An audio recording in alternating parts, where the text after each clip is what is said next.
Assalamualaikum warahmatullahi wabarakatuh. Salam sejahtera untuk kita semua. Shalom, Om Swastiastu, Namo Buddhaya, salam kebajikan. Perkenalkan, nama saya Irfan Gunawan Pratama dengan nomor NIM 3123100185 dari kelas TI 23A2. Di sini saya akan menjelaskan mengenai sistem konstitusional di negara Indonesia yang telah disampaikan oleh dosen pengampu mata kuliah PKN yaitu Bapak Sugeng Budi Raharjo STMN.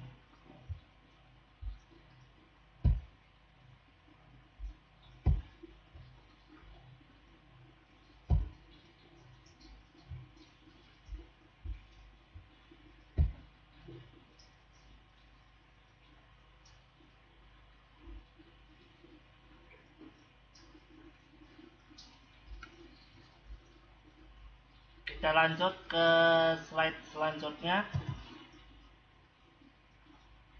Di sini ada agenda pembahasan. Yang pertama adalah abstrak, yang kedua ada pendahuluan, yang ketiga adalah istilah dan konstitusi modern, yang keempat adalah konstitusi baru Indonesia, yang kelima yaitu superreferensi, dan yang terakhir adalah penutup. Kita lanjut ke slide selanjutnya. Oke, di sini ada abstrak. Kajian mengenai konstitusi ini semakin penting dalam negara-negara modern saat ini. Bahkan, umumnya menyatakan diri sebagai negara konstitusional, baik demokrasi konstitusional maupun monarki konstitusional. Konstitusi tidak lagi sekedar istilah hukum. Maksud kami, konstitusi tidak lagi sekedar untuk menyebut suatu dokumen hukum, tetapi menjadi suatu paham tentang prinsip-prinsip dasar penyelenggaraan negara atau konstitusionalisme yang dianut hampir di semua negara, termasuk negara-negara yang tidak memiliki konstitusi sebagai dokumentasi hukum tertulis, serta yang menempatkan supremasi kekuasaan sebagai wujud kedamaian.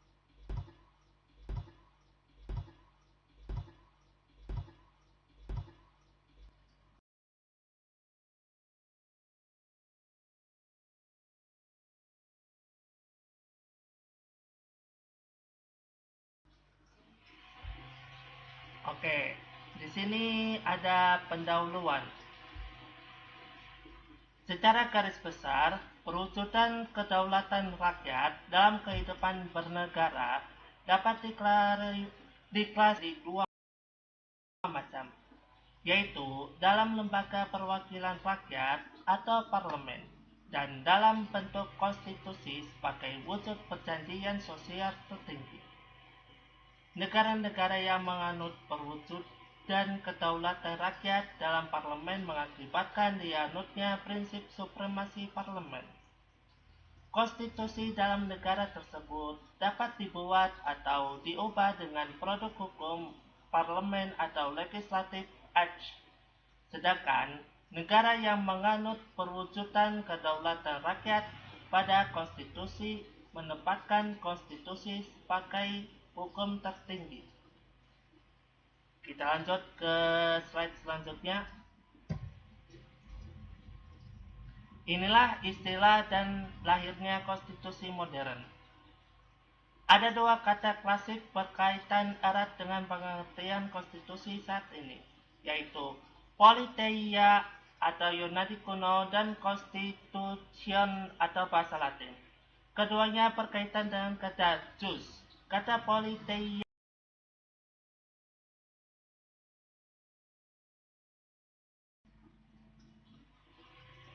Oke, kita lanjut ke pembahasan selanjutnya. Masih pembahasan istilah dan lahirnya konstitusi modern. Dalam bahasa Yunani kuno, tidak dikenal istilah yang mencerminkan pengertian kata jus atau constitutio sebagaimana dalam tradisi Romawi yang datang kemudian. Keseluruhan sistem berpikir para filosof Yunani kuno menilai kata constitution sebagai maksud kami seperti yang dimaksudkan saat ini of legislation by the emperor.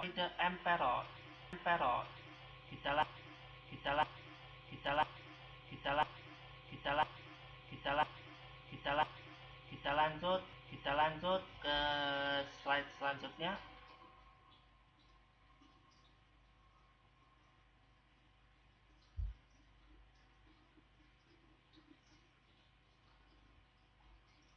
Oke, kita lanjut ke konstitusi baru Indonesia. Pertama kali Indonesia memiliki konstitusi pada tanggal 18 Agustus tahun 1945. Selanjutnya diganti oleh konstitusi RIS tahun 1949. Kemudian beralih ke Undang-Undang Dasar sementara 1990 dan berakhir setelah dikeluarkan Dekret Presiden pada tanggal 5 Juli tahun 1959. Sejak saat itu, Undang-Undang Dasar 1945 berlaku kembali sampai mengalami perubahan dimulai tahun 1999. Perubahan pada Undang-Undang Dasar 1945 dilakukan secara bertahap dan menjadi salah satu agenda sidang MPR atau Majelis Permusyawaratan Rakyat dari tahun 1999 hingga tahun 2002. Salah satu prinsip dasar yang mendapatkan penegasan dalam perubahan Undang-Undang Dasar 1945 ini adalah prinsip negara hukum sebagaimana tertuang dalam pasal 1 ayat 3 Undang-Undang Dasar 1945 yang menyatakan bahwa negara Indonesia adalah negara hukum. Bahkan secara historis, negara hukum adalah negara yang diidealkan oleh para pendiri bangsa sebagaimana dituangkan dalam penjelasan umum Undang-Undang Dasar 1945 sebelum perubahan tentang sistem pemerintahan negara yang menyatakan bahwa negara Indonesia berdasarkan atas hukum, tidak berdasarkan pada kekuasaan belaka. Kita lanjut ke slide selanjutnya. Oke, masih membahas yang tadi. Ide negara hukum sesungguhnya telah lama dikembangkan oleh para filosofi dari zaman Yunani kuno. Plato dalam bukunya The Statesman dan The Law menyatakan bahwa negara hukum merupakan bentuk paling baik kedua atau the second best guna mencegah kemerosotan kekuasaan. Konsep negara hukum modern di Eropa kontinental dikembangkan dengan menggunakan istilah Jerman, yaitu Rechtsstaat, antara lain oleh Immanuel Kant, Paul Laban, Julius Stahlfritz, dan lain sebagainya. Sedangkan dalam tradisi Anglo-Amerika,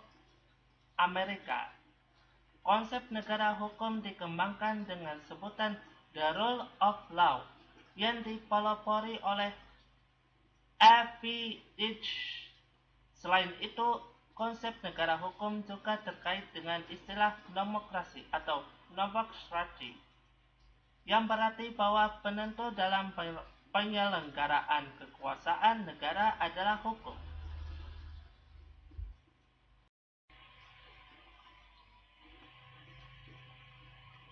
Prinsip-prinsip negara hukum senantiasa berkembang sesuai dengan perkembangan masyarakat. kemajuan ilmu pengetahuan teknologi maksud kami, serta semakin kompleksnya kehidupan masyarakat di era globalisasi menuntut pengembangan prinsip-prinsip negara hukum. Dua isu pokok yang senantiasa menjadi inspirasi perkembangan prinsip-prinsip negara hukum adalah masalah pembatasan kekuasaan dan perlindungan hak asasi manusia atau HAM. Kita lanjut ke slide selanjutnya.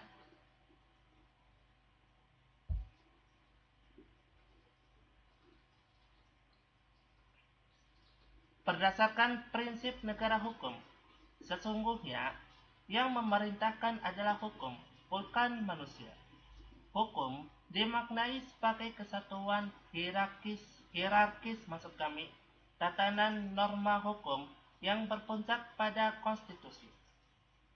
Hal ini berarti bahwa dalam sebuah negara hukum menghendaki adanya supremasi konstitusi. Supremasi konstitusi di samping merupakan konsekuensi dari konsep negara hukum, sekaligus merupakan pelaksanaan demokrasi karena konstitusi adalah wujud perjanjian sosial tertinggi. Oleh karena itu, aturan-aturan dasar konstitusional harus menjadi dasar dan dilaksanakan melalui peraturan perundang-undangan yang mengatur penyelenggaraan negara dan kehidupan masyarakat. Oleh sebab itu, aturan-aturan dasar konstitusional harus menjadi dasar dan dilaksanakan melalui peraturan perundang-undangan yang mengatur penyelenggaraan negara dan kehidupan masyarakat. Dengan demikian, perubahan Undang-Undang Dasar tahun 1945 yang bersifat mendasar tentu saja maksud kami berpengaruh terhadap sistem dan materi peraturan perundang-undangan yang telah ada. Perubahan Undang-Undang Dasar 1945 membawa implikasi terhadap jenis peraturan perundang-undangan serta materi muatannya. Kita lanjut ke slide selanjutnya.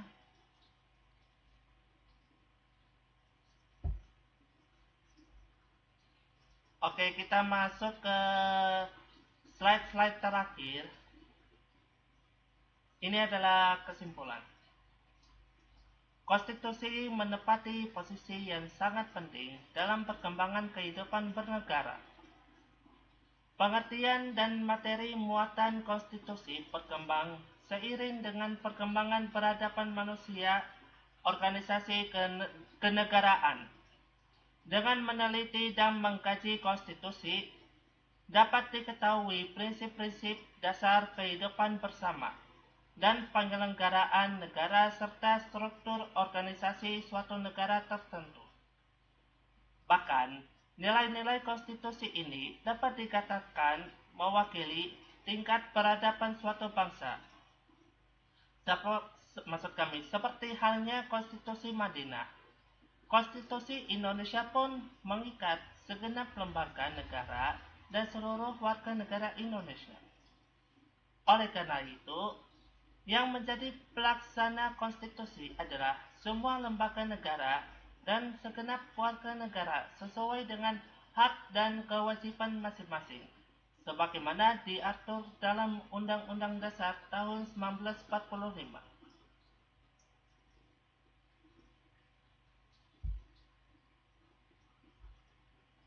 Dan berikut adalah link sumber referensi yang saya sudah sampaikan materinya. Berikut ini adalah link selengkapnya.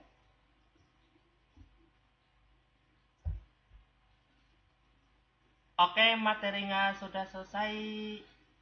Ada yang ingin ditanyakan mengenai materi-materi atau penjelasan yang kurang? Kalau nggak ada, saya tutup. Demikian materi yang telah saya sampaikan pada kesempatan hari ini. Mudah-mudahan apa yang telah sampaikan ini bermanfaat untuk teman-teman semuanya. Sekian dan terima kasih. Wassalamualaikum warahmatullahi wabarakatuh.